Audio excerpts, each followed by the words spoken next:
Hello, everybody. My name is Christy Cook, and I am the instructor for this course. I want to take just a few minutes to kind of introduce myself and introduce how the course operates, and then we will take a look at Module 1 so that you're ready to go for the first week. So Again, am Christy. I live actually just south of Rochester in Stewartville, Minnesota, small town. I've been in education for 17 years now. I was a classroom teacher for the first 9 years, and then instructional technology for quite a few years after that. And then this is my first year. I now work for Inver Grove Heights Public Schools, and I'm their online learning coordinator. So that's kind of a new job for me. It's kind of funny because I have only ever been up to Inver Grove schools 2 times since I started this job almost a year ago. It's a fully remote position so far, and it's pretty cool what you can do and the relationships you can build remotely. So it's been kind of an interesting change of pace. So I have quite a bit of experience in different school districts and then also in different positions. I also teach for the U of M. I teach in the undergrad program about technology use, and this is my 5th year teaching for St. Kate's, I believe. So I've taught this class quite a few times. A couple notes about the course before I jump into Module 1. A couple things. There is a book for the course that I already sent out to you. We will be reading that book. We will skip parts of it, but you are obviously more than welcome to read all of it if you would like. I will suggest some other books throughout the course. I have quite a few other books that I really enjoy as well, so I will suggest some of those too. I have adapted the course a little bit from previous summers. I do strongly feel that where we are typically at in our one-to-one journey during the summer course is way different after this pandemic. So typically this course kind of goes through, like, if we're going to move into a one-to-one environment, what are some considerations? What are some things we're going to do? I'm going to assume that almost all of us are already in a one-to-one environment and that we've been using technology quite a bit the past a little over a year. So instead of wasting your time on teaching you some of that stuff, we are going to really dive in more into really looking back at what we've done this past year and how we move forward. So a lot of the stuff that we typically do in this class ties in with that. Just a few of the assignments have been changed because I feel like you probably already passed that because of this last year. So we won't be doing that. Every course module will start with a video like this. So I will walk through kind of some of the lesson content so you can kind of understand the content that we're diving into that week. I might give a little mini lecture on some of the content, and then I will walk you through each assignment so that you can understand the assignments and what is due. This course technically has no synchronous meetings, though we will at the end of the course have time for you to present your final project. So I will have multiple different options for you to choose from: daytime, nighttime, weekends, whatever it is, for you to present your final project synchronously if it works in your schedule.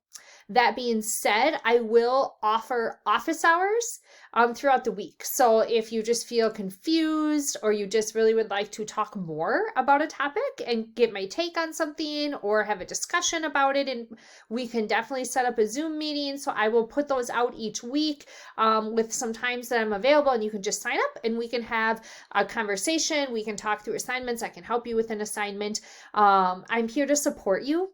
So I obviously have to teach and grade and everything too, but I'm also here to support you. The things we're doing in this course, I'm hoping a lot of the things that we do, you can apply to your classroom next year. So if you're working on your gamified unit or you're working on your universal design for learning unit and you really just want some help and support and ideas, sign up for an office hour and we will walk through that and I will help you come up and brainstorm ideas as well. So I'm here to support you. I'm here to help you.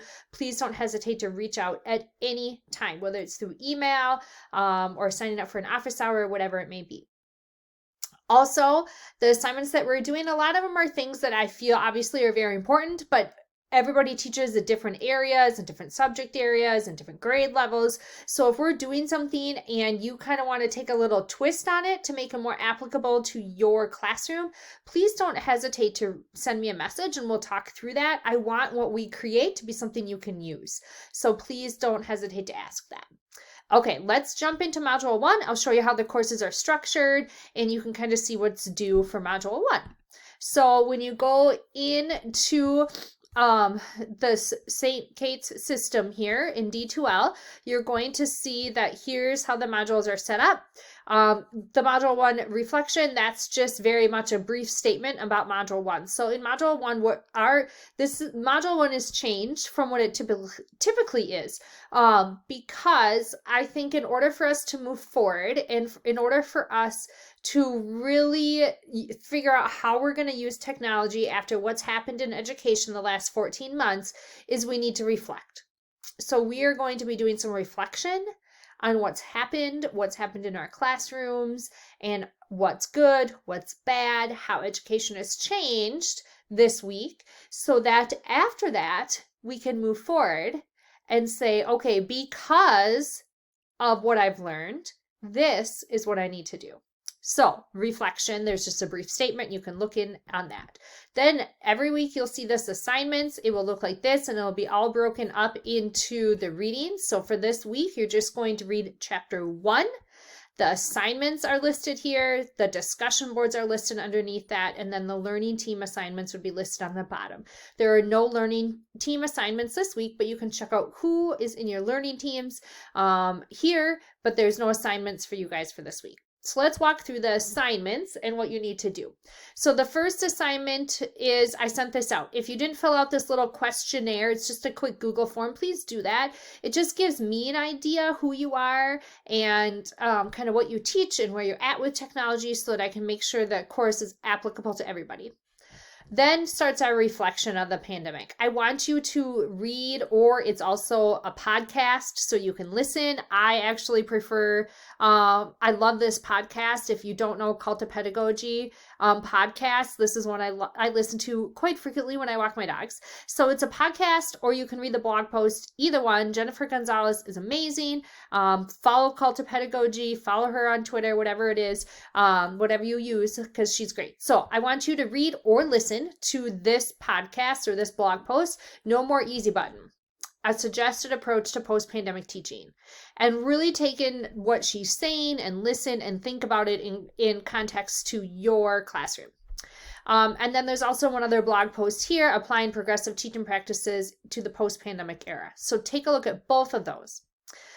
Then we're going to analyze our own pandemic teaching. So I want you to make a list. I want you to make a list of everything you had to do differently due to the pandemic. So I had to teach online. My kids couldn't collaborate by sitting next to each other. I had to create more digital work. I had to whatever. Okay, so list those things out. And then I would make another column on what are the benefits and drawbacks of that. So teaching via Zoom, harder to build connections. Positives would be that students can learn from anywhere, that type of stuff. What did you find for the positives and the negatives? It doesn't need to be the textbook positive and negatives. What did you find in your classroom for the positive and negatives for the things you had to do differently? And then the third column, I would just do, would this be something you would want to continue in your classroom? So yes, I actually do still want to use Zoom. No, I don't want my students to have to be 6 feet apart or whatever it may be. Okay. So really just analyzing what you went through this year, what you changed, what was good and bad, and is this something I want to continue? In this course, one of your big summative assignments that is going to be due at the end of the course that you're going to present on is you're going to put together something. I say presentation, but honestly, I'm all for presenting in whatever way you find beneficial for you. So it could be a Google slide, you could write a blog post, you could make a video reflection, anything. You could make a website, whatever you choose to demonstrate all this, but you're going to really demonstrate what you've learned from this pandemic and how it's going to change your technology use going forward. So this is one piece of this reflection piece. So if you were in your mind say, I'm going to just make a Google slide presentation for this assessment or assignment that I'm going to have due at the end of the course, you could just make your first slide could just be the reflection. This is what I changed. This is what I thought of it. Okay. Or if you're not even there yet, I don't even want to think about how I'm going to pull all this together into a presentation. Just make it in a Google Doc. Okay. So put that together. So that's your reflection piece. Then I want you to start gathering data. Again, this is not going to be due in module 1 because this is going to take some time to do, but this will be part of that summative presentation that you're making about your post-pandemic teaching. Gather some pandemic data. Now, as you're going to see here, I don't have specifics like I want to see this data or this data or this data, because we all know that the data that we gathered throughout the last year or almost year and a half is so different than what we typically gather. So I can't tell you guys to take all the MCA scores because we didn't give MCAs last year. Some of you guys maybe didn't give them this year. It just kind of depends. So I just want you to gather data that you can gather. Okay, so if I'm a math teacher, I might look at my math grades throughout the year this year. I might try to compare them to their math grades last year. I might, let's say we give MAP testing and we did give it last year and then we were able to give it a few times this year. I might gather that data.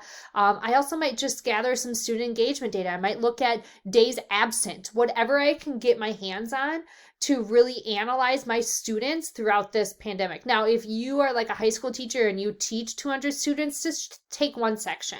Pick one section that you would like to analyze, grab that group of students, whether it's 20 kids or whatever it may be, okay? And then I want you to dig in. Who flourished during this pandemic teaching? Who didn't? What obstacles did they face? What did they like? What did they not like? Honestly, if you're still in school or you have access to your students still, I would interview some students and really just dive into what worked well, what didn't. Again, it says in here too, if you had previous data from previous years, did they show growth this last year? Did they fall behind? How do you feel they were at the end of the year compared to maybe groups in the past? Really diving into that. And then I want you to try to start thinking about breaking this data down into subgroups. Again, this is not something you're going to have finished throughout the week this week. This is something we're going to do throughout this whole course that you can have analyzed at the end of the course. So maybe my EL students really struggled during the pandemic teaching because they didn't have the EL supports like they have in my classroom. Maybe my gifted and talented students really thrived because I had more personalized learning opportunities through the pandemic, and so they actually flourished because this is exactly what they needed. So dig into your subgroups, really start looking at how did these kids do, okay? And then this, again, will just eventually go into that presentation on post-pandemic teaching or blog post or whatever you're going to create. Okay. Again, not necessarily do this week, but going to go in there. So start diving in, start collecting this week so that each week we can just build on it. Okay. So kind of that reflection piece is kind of the main parts of the assignments for this week. Then, this is not going to be due until the end of week 2. I want you to interview 2 stakeholders in education. So it can be parents, students, another teacher, an administrator, a tech integrationist, instructional coach, doesn't matter. Pick 2 people. Again, students might be good, parents might be good right now. Another teacher, it doesn't matter. Pick 2, ask them 10 questions each, whatever you want to learn and gather interest about. And then you're just going to do a quick little brief summary of those, and it will be due in module 3. So I'll put that again in next week, and I'll put where you turn it in module 3. But start thinking about those interview questions and start, who am I going to interview, and start that interview process. So 10 questions to 2 people, really questioning them to me about this pandemic and moving past it. What does it look like? Okay, then we have discussion boards. There's 3 discussion boards this week. The first one is just a getting to know you one. So I want you to create a little getting to know you, either video or whatever it may be. There's some resources in here that you can see. So a video could be a slideshow, could be it could be an infographic, something on getting to know you. Put it in the discussion board so we can get to know each other. And then we have actual 2 discussion boards that you're going to have to do something on. So you're going to listen to or read or whatever these 2 articles, and then you're going to respond to them in discussion board number 2. So what stood out to you in those blog posts? How has your teaching changed due to the pandemic? And then what will you continue to do post-pandemic? So you should have done some of that reflection this week, and then it goes into that discussion board.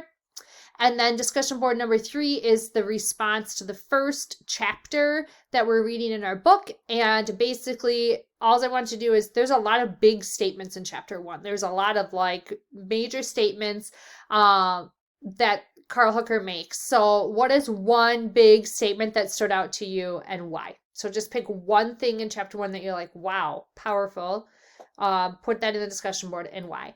The grades with the discussion board, you need to obviously post to the discussion board, and then throughout the week you need to respond 3 times. So you need to, I would say, responding 3 times to discussion board 2 and discussion board 3 times to discussion board 3. So that's 6 times. Discussion board 1, just because it's a getting to know you. If you want to say welcome to class or whatever, you can do that. But it's not as much of a discussion board that I'm going to look for the responses as 2 and 3. So 3 responses to 2 and 3 responses to 3 are kind of what we're looking at. And those are the assignments this week. So just to recap, you're kind of doing that reflection piece, start gathering your data, start reflecting on your post-pandemic teaching and listen to these blog posts. You're going to start your interview, pick 2 people. And then I did throw this in here. This is not due this week, but just something to start thinking of. You're going to write a paper in the next couple weeks on the positive and negatives of screen time in school. So I will mention this next week. We will talk through this next week so that you kind of understand what I'm looking for, but you could start looking for articles so that you're prepared for that, but nothing is due for that this week. Okay, so let's just click back here on module 1. As you can see, those are the assignments for this week. And then the learning team will always have a spot. There's nothing due this week for the learning team.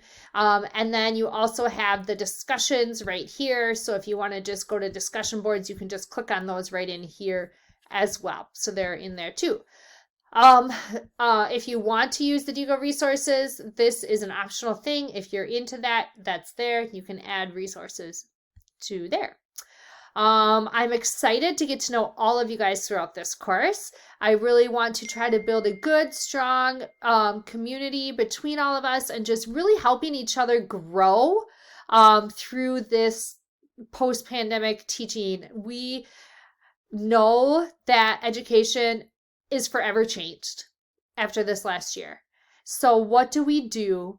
What does technology use look like now? And how do we capitalize on that? And we're going to talk a lot about that throughout this course, and then really dive into some of these technology frameworks that everybody has been using before the pandemic, but they're going to be so much more important post-pandemic. So we'll dig into that.